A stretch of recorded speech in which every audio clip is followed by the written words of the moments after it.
আমার নবীর নামে কার্টুন বানানোর সাহস পেত, আমার নবীকে নিয়ে ফিল্ম বানানোর সাহস পেত, ইসলাম নিয়ে কটু কথা বলার সাহস পেত। যারা আপনারা লেস কাটা বলে ওরাই লেস কাটা, ওদের বংশাবে নির্বংশ করে দেব। বিশ্বনবীর বিরুদ্ধে যারা কথা বলে ওরা পিতৃ পরিচয়হীন জারদ সন্তান, চিল্লায় বলেন ঠিক কিনা? বিশ্বনবীর সম্মান ইটস অ্যান এক্সক্লুসিভ ইস্যু। এই ইস্যুতে কোনো বিএনপি নাই, আওয়ামী লীগ নাই, জামাত ইসলাম নাই, জাতীয় পার্টি নাই, হেফাজত ইসলাম নাই।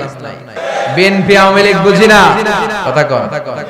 কোন পীরের মুরিদ আমরা বুঝি না, কোন তাবলিগ জামাত বুঝি না। বিশ্বনবীর সম্মান নিয়ে কটূক্তি করলে ওকে ছেড়ে দেয়া হবে না, চিল্লায় এখন ঠিক কিনা? গোটা বাংলার মুমিন একসাথে থাকবে। এই নবীর সুপারিশ ছাড়া আমার জান্নাতে ঢোকা কঠিন হয়ে যাবে। এজন্য এই নবীর সাথে বেয়াদবি করলে ওরে বরদাস্ত করা হবে না, চিল্লায় বলেন ঠিক কিনা? উম্মে জালিল বিশ্বনবীকে যে গালি দিয়েছে, ওর গালি ওর মুখের উপরে জোরে বলেন ঠিক কিনা? আমার নবীরে যারা কবি বলে গালি দেয়, ওই গালি ওদের মুখের উপরে ঠিক কিনা? আমার নবীরে যারা লেস কাটা নির্বংশ বলে, ওদের 14 গোষ্ঠী নির্বংশ, জোরে বলো ঠিক কিনা? আমার নবীরে যারা পাগল বলে গালি দেয়, ওদের গালি ওদের মুখের উপরে ঠিক কিনা? আমার নবীর সম্মানের বিরুদ্ধে যদি কথা বলে, তাদের বিরুদ্ধে আমাদের হুঙ্কার আর লড়াই আছে না নাই? বিশ্বনবীরে গালি দিলে কলিজা আগুন লাগে, কার কার লাগে? হাত তুলে আল্লাহর দেখা।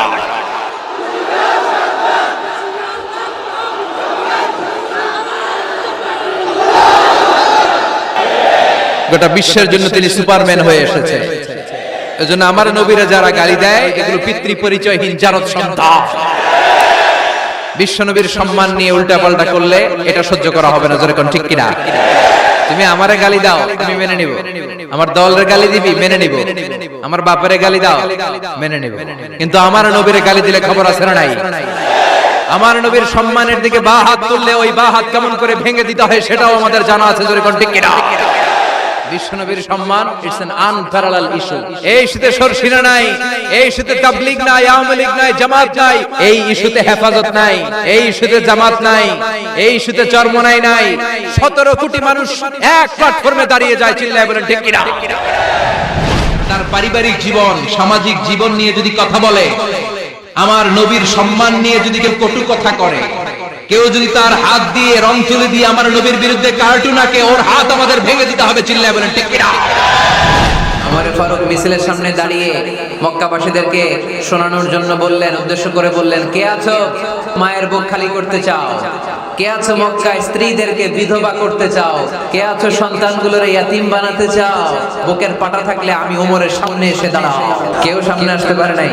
আমার নবীর নামে কার্টুন বানানোর সাহস পেত, আমার নবীকে নিয়ে ফিল্ম বানানোর সাহস পেত, ইসলাম নিয়ে কটু কথা বলার সাহস পেত, কোরআনকে গালি দেওয়ার সাহস পেত, বিশ্বনবীকে গালি দেওয়ার সাহস পেত। আমার নবীরে গালি দিলে খবর আছে না নাই? আমার নবীর দিকে যদি কেউ বা হাত তুলে তাকায়, ওই বা হাত কেমন করে ভেঙে দিতে হয় সেটাও আমরা জানি, চিল্লায় বলো ঠিক কিনা? নবীকে গালি দিলে কলিজায় আগুন লাগে, কোরআনকে গালি দিলে কলিজায় আগুন লাগে। কার কার কলিজায় আগুন লাগে? হাত তুলে আল্লাহর দেখা। আমার নবীরে গালি দিলে, আমার কোরআনকে গালি দিলে, আমার আল্লাহরে গালি দিলে, আমার ইসলামকে গালি দিলে আমাদের কলিজায় আগুন ধরে কি ধরে না?